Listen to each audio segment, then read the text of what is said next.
is confirmed now that the Xbox Series X and the Xbox Series S will allow players to selectively delete game content so that can help saving space. So instead of just deleting an entire update, you could just pick and choose what you want to delete. If you just want to delete this section, delete this, you could do that. It's also seemingly confirmed with the PlayStation 5 that you'll be able to do that also, as far as like downloading. Like, I just want to download this for the multiplayer instead of just downloading this for the campaign. We've seen this before already, with games like the Halo Master Chief Collection on Xbox One. It kind of had something like this, but it's seemingly confirmed now that we're going to have it across, all the next gen systems. So for that game. So what are you guys' opinions on this advancement and what they're doing? You think it's a good thing, a bad thing? Just your overall take on it.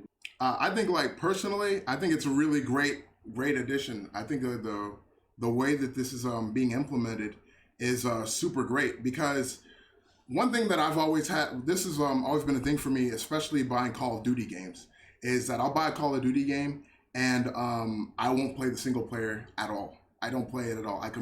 It might as well not even exist, because all I'm going to do is just play multiplayer with my friends.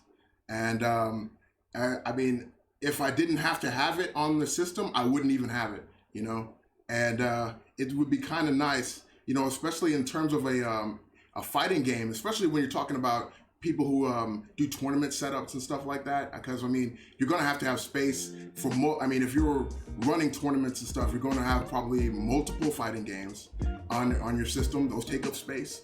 And there's going to be parts of that game that you're not going to use. The only, like, if I was going to have like a game on there, if I was going to have Tekken 7, for instance, I wouldn't have the story mode. I would get rid of that completely.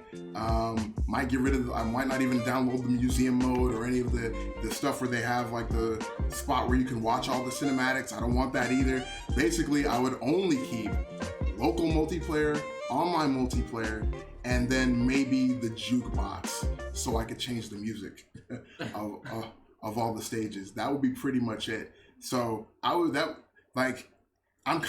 really excited. And me personally, I'm really excited to be able to just take the chunks of the game that I want and get rid of all the rest. Like, just trim the fat, because I don't play the single player parts of the game. I know there are people out there who do, and that's great. But me personally, all I want is a good multiplayer experience. In most games, that's what I want. So most of the times, unless it's like a Japanese RPG, and I'm like, oh man, I really like the story, but and for the most part, I just want to play a really good either co-op or competitive multiplayer game. That's what I want to do, and I don't want to play the single player. If I'm playing on the multiplayer part, I'm probably not going to ever touch the single player unless I'm extremely bored, and I'm never that bored. So yeah, I think it's fantastic. That's one of the best things they could have possibly put in there, next to backwards compatibility. I think one of the best things you could possibly add to next gen consoles, like next to backwards compatibility, because I mean, it puts more control in the player's hands. I mean, if you're going to go out and spend upwards of like $500-$600, $400, $300 even on a new system, then you should have that kind of control. I think like we should have that control. Like, it's 2020, man, about to be 2021. We as players deserve that. I know it might sound entitled, but I think we deserve that. I mean, it's your money. It's your money, and you deserve to have control over what components you get installed. So I think it's fantastic. Fantastic. Actually, that's exactly what my first thoughts were. Evan just mentioned the Call of Duty. That's the first thing that came to mind, because as the generations have gone on with gaming systems, when it comes to COD, nobody plays single player anymore. And the thing about COD is they have great single player experiences. Like, I'll admit, they have some of the best single player campaigns that you can ever play. But as time has went on, people just only play multiplayer. So for those play and zombies is also big too. I know how Octavian feels about zombies, but Not good. you know, zombies. A lot of people are dedicated to zombies. So you have some players that's all they play. So they can just have the zombies section like on their system. Mm-hmm. That's all they're probably gonna play. And if they can have that luxury of having that space emptied up that they don't have to use for the single player and the multiplayer, then that's just and it's also crazy because you notice that when they release the system and they give us the specs on like, oh, this is a 500 gigabyte, whatever, 2 terabyte, 1 terabyte. I'm assuming now 1 terabyte is gonna be like the standard. I would assume. Um, it's always like 50 less than that, and I feel like they should probably tell you exactly what you're getting. Like if I get a 1,000 or 1 terabyte PS5 and I already have like 50 gigabytes or something taken off because of like the system hardware, all that. Just don't tell me I got the full terabyte. Tell me I already got some space. Man, that's a pet peeve. I always hated it. I I'm agree. going into a fresh system and looking at my stores. I'm like, wait, I thought I had this amount, and I'm like, why don't they just tell you that? So it's like, so now I feel like that's kind of a good thing, especially fighting game like Evan just said.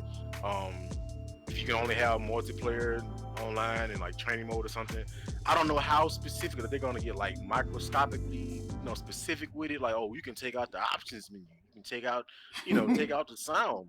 Oh, actually, you can if you only play this character, you can take all the other characters off the character select screen. I don't know. I don't know how deep they're gonna get into it, but I do think it's convenient. I do think for certain games, it's gonna be kind of interesting to see how they really integrate it. Outside of multiplayer games, because I guess let's say there's some games where you have certain updates where you have to have this, like there's no other choice, like you have to have this to play up to a certain point. I don't know. But I mean, we all know there are some games that take up a massive amount of space, like Warzone. That game, when I downloaded Warzone, and I don't even have Modern Warfare, I just got Warzone. When I downloaded it, just like Yep. 160 gig. I'm like, dude, and it's like an update every 2 hours. Like, Yeah. stop updating? Stop! I don't want to update. I want to downdate. Okay, stop. Like, bruh, I already like, and it's a free. I'm like, dude, I'm trying to put other games on my system, so I don't know what the standard for like the game size is going to be in this upcoming generation. But as we've known, like it was crazy in the PS3 era, we were just still dealing with like megabytes for some games, which is kind of hard to Yep. believe now. Like it's kind of hard to believe. Like some games would give, but like you had some games that were like maybe 600 megabytes, like little arcade games. But now everything is usually gigabytes, and to find something that's like 10 gigabytes or less, that's kind of rare, especially for like the big AAA titles. And like now some fighting games are small. I think Dragon Ball was like initially like 4 something gigs, but again with all the updates, I don't know what it is now. But I do think this is convenient, especially for like the multiplayer games. So if you just want to play multiplayer, no single player, hey, you got that option. So I think that's pretty dope.